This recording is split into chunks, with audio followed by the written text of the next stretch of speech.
Bismillah, Assalamualaikum warahmatullahi wabarakatuh. Alhamdulillah hamdan katsiran tayyiban mubarakan fi kama yuhibbu rabbuna wa yarda.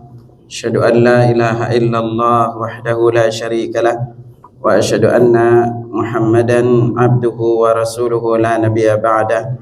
Allahumma salli wa sallim ala nabiyyina Muhammad sallallahu alaihi wasallam. Alhamdulillah, Allah Subhanahu wa taala senantiasa memberikan kita nikmat kesehatan, meringankan langkah kaki kita untuk salat berjamaah di awal waktu. Semoga Allah Subhanahu wa taala kelak mempermudah langkah kita menuju surga di hari kiamat.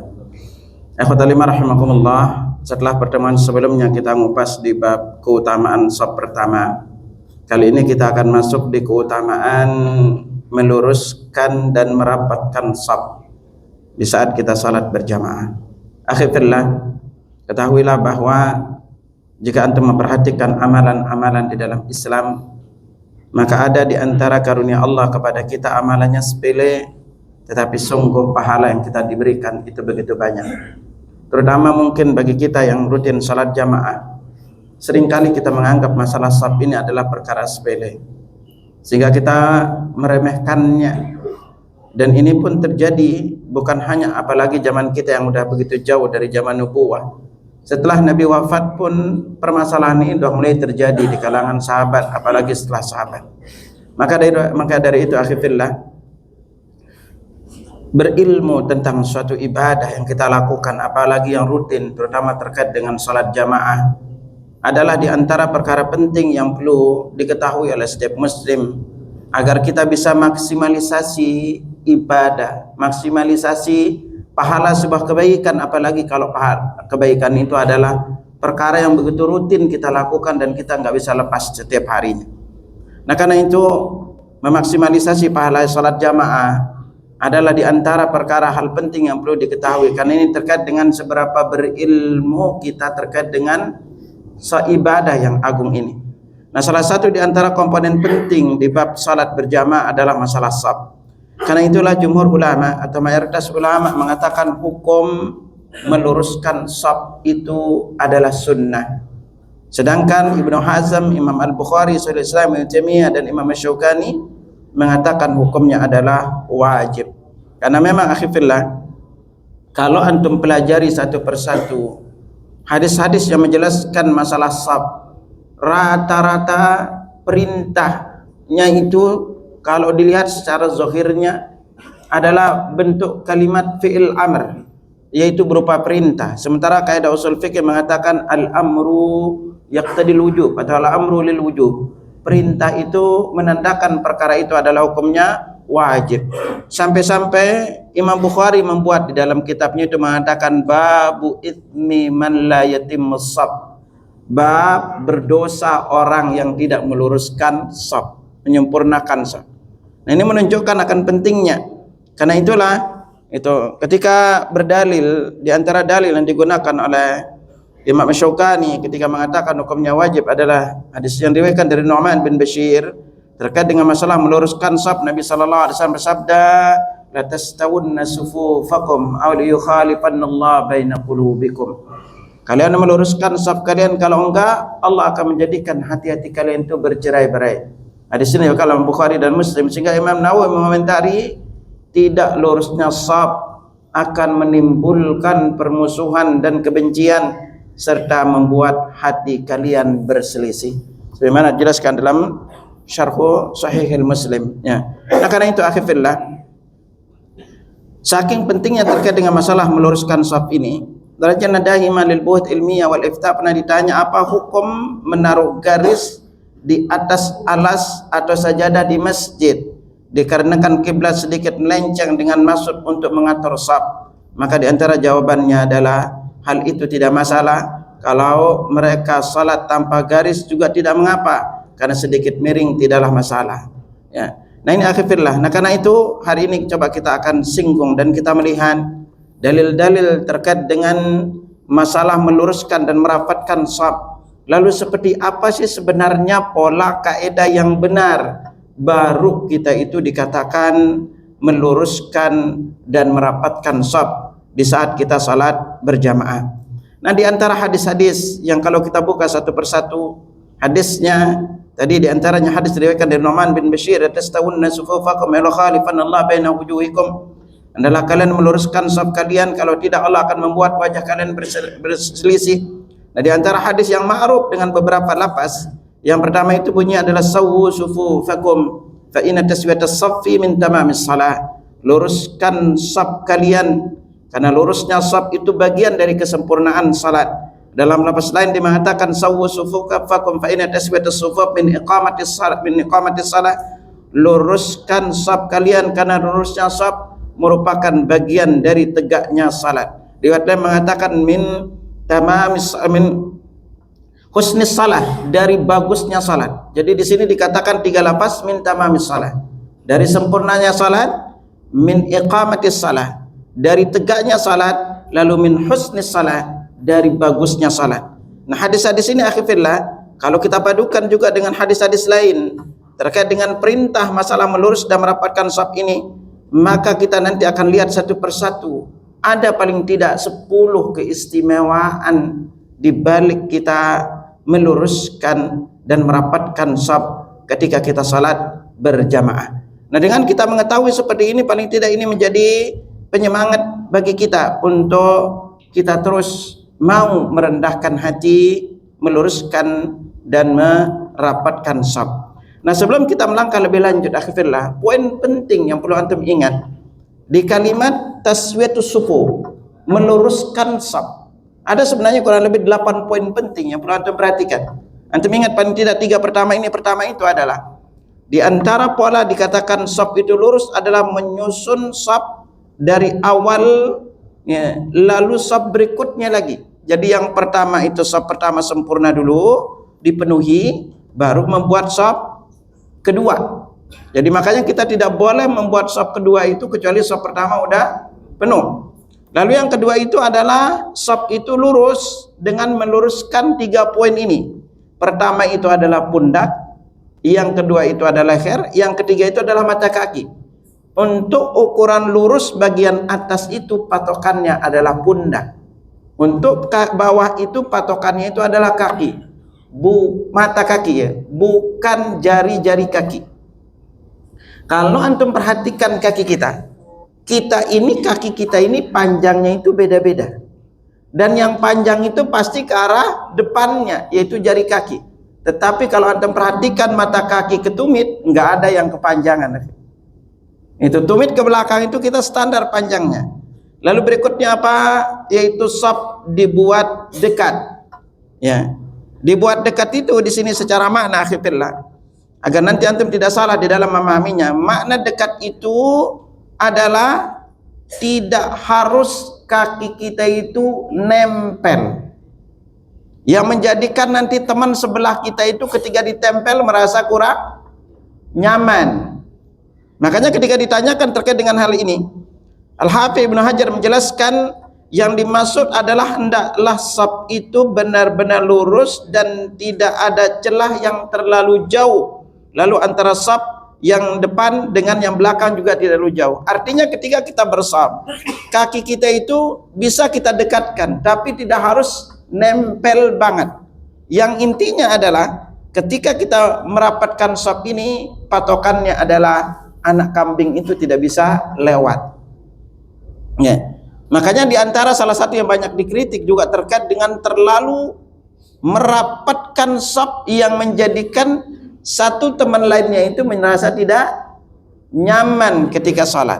Ini diantara format yang terlalu berlebihan kalau kita lihat polanya, ya. Dan banyak setelah Anda membaca beberapa diantara ulama kontemporer yang banyak meritikin adalah Syekh Shalih Fauzan. Ketika ditanyakan apakah ketika kita bersaf itu harus kita rapetin kaki satu dengan lainnya, maka diantara jawaban ringkasannya itu adalah ini bentuk terlalu berlebihan. Ya, maka cukup kita mendekatkan kaki kita yang menjadi nyaman. Kalau dia terlalu lebar, maka kita perintahkan teman kita itu terlalu apa yang jauh. Makanya akhirnya poin antum ingat di bab saf itu adalah ketika kita salat, kalau kita berbicara di bab berdiri, namanya di antara salah satu rukun salat itu adalah al-qiyamu ma'al qudrah, berdiri bagi yang mampu. Nah, apa yang dikatakan berdiri di dalam salat? Ini banyak teman-teman kita kadang-kadang salah memahami di kalimat berdiri. Ya. Yang namanya qiyam di dalam bahasa Arab itu adalah ketika kita berdiri itu, maka paling tidak ukurannya itu adalah sejajar dengan bahu. Kalau kita berdiri, kalau makanya di dalam sholat itu kaki kita itu nggak boleh rapat atau terlalu lebar, itu nggak boleh. Makanya ketika kita patokan shop itu adalah atas itu adalah sejajar lurusnya pundak, bawah itu adalah mata kaki. Apabila kaki kita terlalu lebar, maka pundak akan terjadi terlalu menjauh.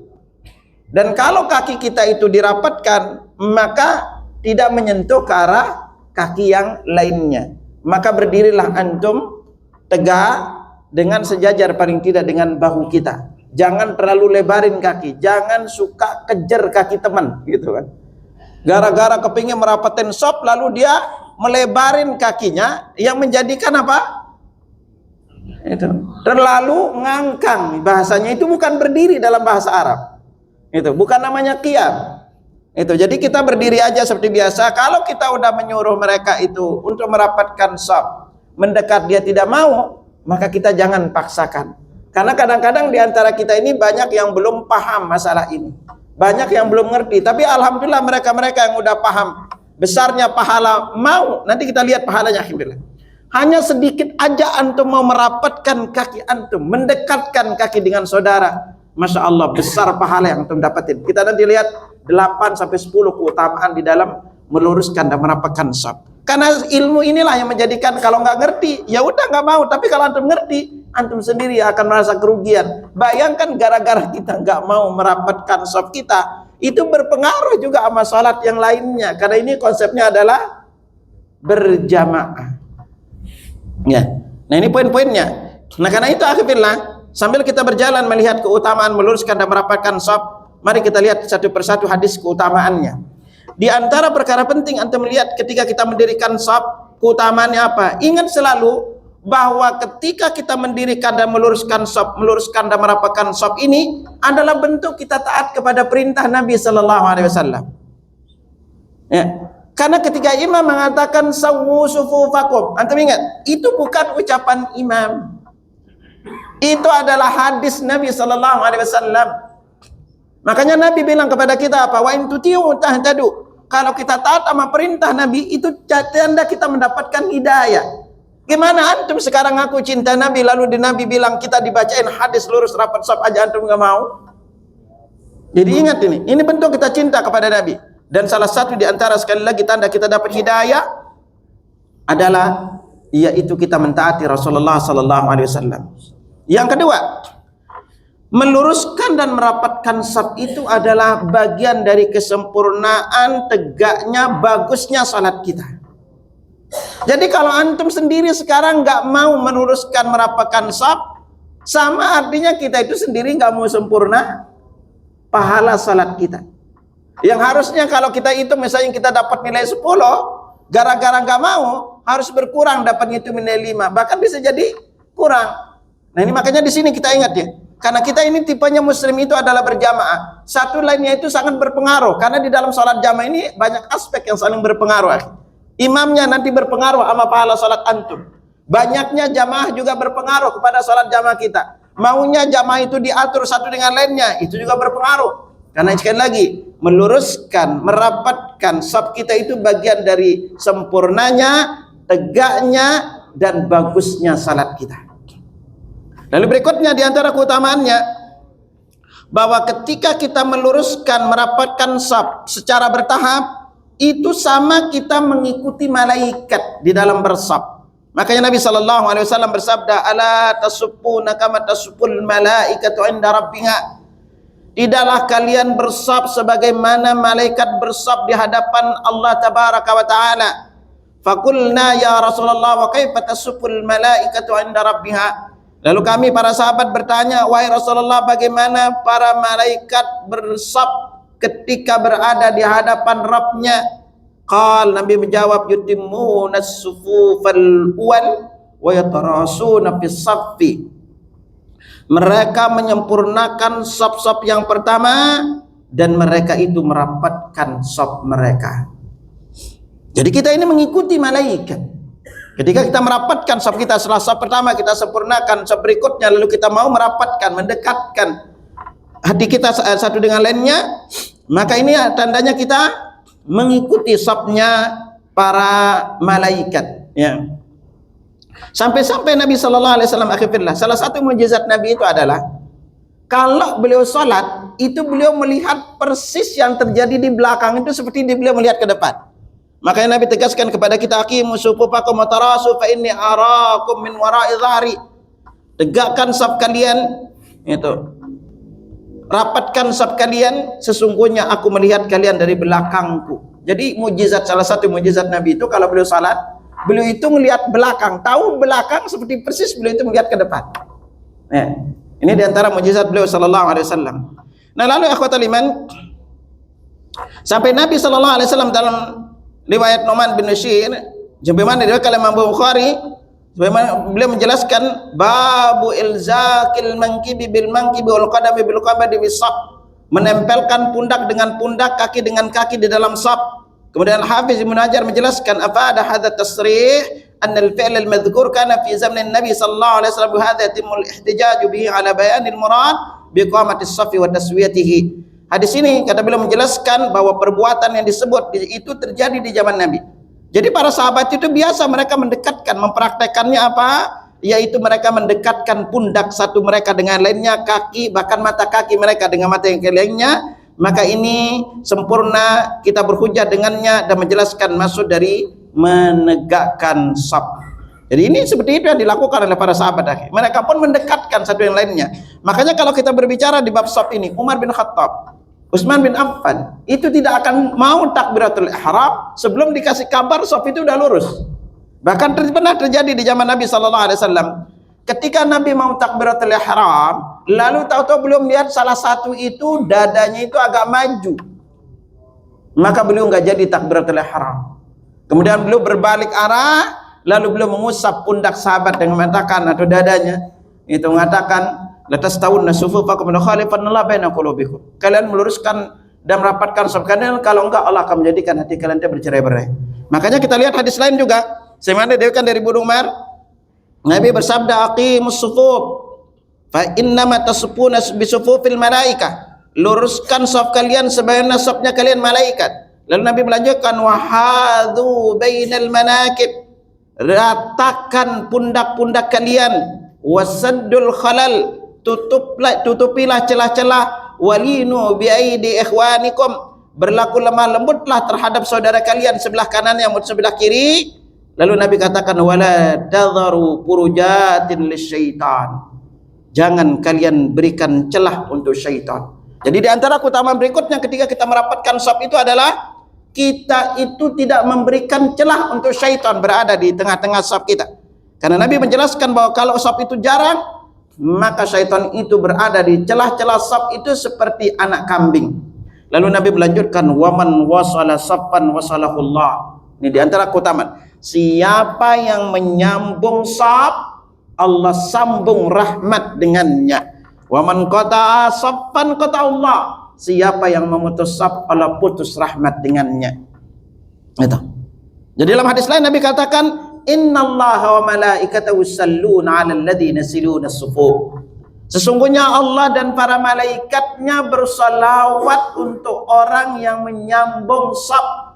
Jadi kalau antum sambung saf itu malaikat berselawat untuk antum, mendoakan antum. Makanya sekali lagi orang salat berjamaah itu akhirnya itu didoakan oleh malaikat itu di 7 tempat.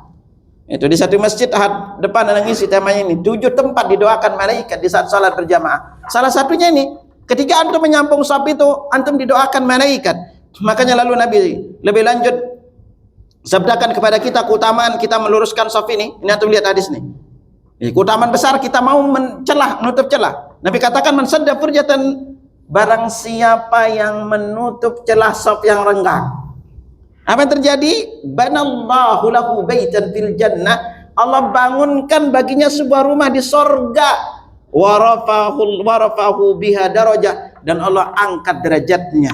Jadi kalau antum menutup celah itu, antum dibangunkan rumah di sorga dan juga diangkat derajat kita. Ini gara-gara kita cuma melakukan itu, akhirnya. Udah kita didoakan malaikat, diangkat derajat kita, dibangunkan rumah di sorga. Bahkan Nabi lanjutkan dalam hadis lain, wa ma min khutwatin a'zamu ajran. Tidak ada langkah kaki yang paling besar pahalanya min khutwatin masyaha rajulun ila furjatin fisaffi fasaddaha. Dari langkah kaki yang ia langkahkan oleh seseorang yang melihat celah saf, kemudian dia tutup celah saf itu. Liwatlah mengatakan wa ma min khutwatin ahabbu ila Allah. Tidak ada langkah kaki yang paling dicintai oleh Allah min khutwatin masyaha rajulu yaslu biha saffa. Tidak ada langkah kaki yang paling dicintai oleh Allah selain langkah kaki yang dilangkahkan oleh seorang untuk menutup celah saf yang kosong. Nabi katakan paling besar pahalanya, paling dicintai oleh Allah. Jadi di sini kita belajar akhirnya bahwa meluruskan dan merapatkan saf itu, antum ingat keutamanya. Pertama itu kita melaksanakan perintah Allah, perintah Rasulullah. Dan kalau kita melaksanakan perintah Rasulullah, itu adalah bukti di antara bukti kita cinta kepada beliau sallallahu alaihi wasallam. Yang kedua, bahwa ketika kita meluruskan dan merapatkan saf lalu memenuhi saf serta bertahap, saf pertama, kedua, berikutnya, itu ketika kita bersaf seperti bersafnya malaikat di depan, di hadapan Rabbnya.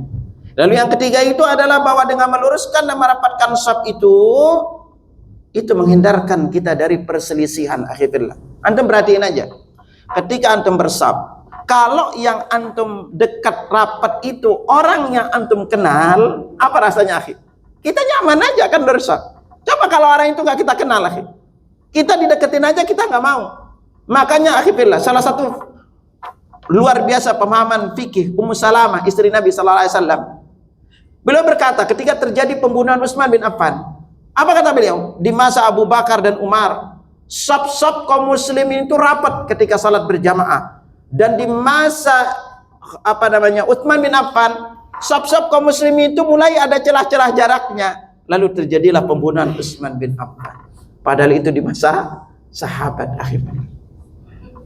Lalu utamanya kita meneruskan dan merapatkan saf, berikutnya apa?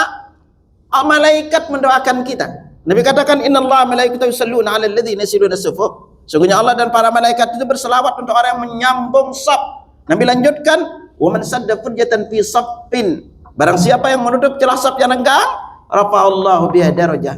Dan Allah angkat derajatnya, wa bana lahu baitan fil jannah. Allah bangunkan dia rumah di surga. Bayangin, akhirnya mudah diangkat derajatnya, dibangunkan rumah di surga. Lalu lebih lanjut Nabi katakan, wa man wasala saffan wasalahullah. Siapa yang menyambung saf, Allah menyambung rahmat dengannya. Dan siapa yang memutus saf, atau Allah putus rahmat darinya. Dan berikutnya adalah kita menyelisih syaitan, menyempitkan gerak syaitan. Ana dulu itu pernah di suatu pondok, karena SMA di sana, itu kami itu setiap hari itu selalu kalau bersaf itu rapat, Pak.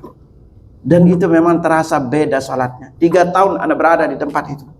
Kita selalu karena mereka pada paham disuruh untuk merapatkan dan meluruskan saf, mereka selalu meluruskan dan merapatkan saf. Dan ternyata memang salat kita itu berbeda rasanya. Nah, ini hikmah di antara apa?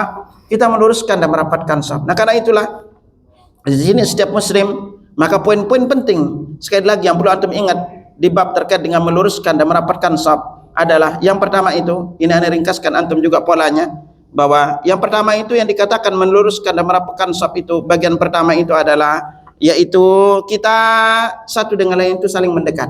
Ada namanya at-taqarrub. Kita mendekatkan satu lainnya, ini akan menjadikan lebih sempurna. Lalu fa inna hadza min istiwa'i saf, lalu di antara bentuk sempurnanya adalah bahwa kita mensejajarkan leher, pundak dan mata kaki kita ketika kita bersaf. Lalu berikutnya adalah yaitu kita mendekat, sama juga dengan ke imam. Ya, imam itu adalah batasan dari sutrah kita. Ya, batasan sutrah kita itu adalah dengan ke imam. Lalu berikutnya, dari manakah kita memulai untuk meluruskan saf? Maka saf itu patokannya dari tengah. Dari imam lalu lurus ke arah kanan. Ketika kanan terpenuhi, baru kita melanjutkan ke arah kiri. Lalu berikutnya jangan membuat saf kedua sebelum saf pertama penuh. Tetapi kalau kita dihadapkan kepada sebuah masalah, maka di antara salah satu pembahasan di bab saf ini adalah bolehkah kita membuat saf baru atau sendirian di belakang saf? Maka banyak juga hadis-hadis yang menjelaskan bahwa Nabi pernah menyuruh orang mengulang safnya karena kesendirian di belakang saf. Tetapi juga kita dihadapkan kepada masalah apabila kita di saf pertama udah penuh, lalu kita menghadapi masalah, kalau kita akan menarik orang ke saf kedua untuk nemenin kita, maka akan terjadi 3 perkara. Jadi ini diantara penyebabnya. Pertama itu kita udah menarik orang dari saf yang kurang afdal ke saf yang afdal kurang afdal. Yang kedua itu adalah kita menjadikan saf pertama itu kurang. Ya, makanya bagaimanapun harus diisi. Nah, berikutnya itu apa? Bahwa kalau kita menarik dia ke saf ini, maka bisa mengganggu orang yang sedang salat. Maka dari itu kalau kita hanya sendirian tidak ada teman lagi, dan disinilah ahlul ilm mengatakan maka salat kita tidak mengapa. Kecuali kalau ada yang masih kosong lalu kita buat saf baru. Dan di antara salah satu sunnah mungkin yang jarang antum ketahui ya fillah, apabila kita salat berjamaah lalu kita berada di tengah saf, lalu kita batal, maka sunnahnya adalah antum bisa keluar bisa nerobos ke belakang atau nyari posisi lewatnya, lalu ambil wudhu salat lagi. Tetapi sunnahnya itu adalah hidung kita pegang. Jadi ketika antum batal nih, misalnya di depan, lalu antum batal, mau keluar, sunnahnya itu adalah hidung kita pegang, baru kita keluar untuk menuju tempat wudhu lagi, lalu kembali salat lagi. Dan bagi kita yang ada orang lewat, bagusnya memang kita nerobos ke belakang. Kalau ternyata ke belakang itu panjang, maka kita bisa mengambil jalur ke samping, atau bisa lewat jalur misalnya lewat imam atau lainnya. Tetapi kalau ada orang lewat karena batal shaf, batal wudhu ya, maka nggak boleh kita halangi. Kecuali kalau ada orang kita lagi salat, lalu dia lewat itu, dan untuk sengaja lewat tidak ada keperluan apa, maka baru untuk kita menghalanginya. Nah ini akhirnya di bab saf pada intinya perhatikanlah bahwa meluruskan dan merapatkan saf itu bagian dari kesempurnaan kita mendirikan dan bagusnya salat berjamaah. Makanya kalau ada teman kita yang mendirikan, meluruskan, mengajak kita merapatkan saf, maka rendahkan hati untuk mau merapatkannya, karena bagaimanapun itu sangat berpengaruh juga kepada salat kita secara umum. Karena lurus dan rapatnya saf itu bagian dari kesempurnaan salat berjamaah kita. Demikian, subhanakallahumma bihamdika asyhadu an la ilaha illa anta astaghfiruka wa atubu ilaik. Assalamualaikum warahmatullahi wabarakatuh.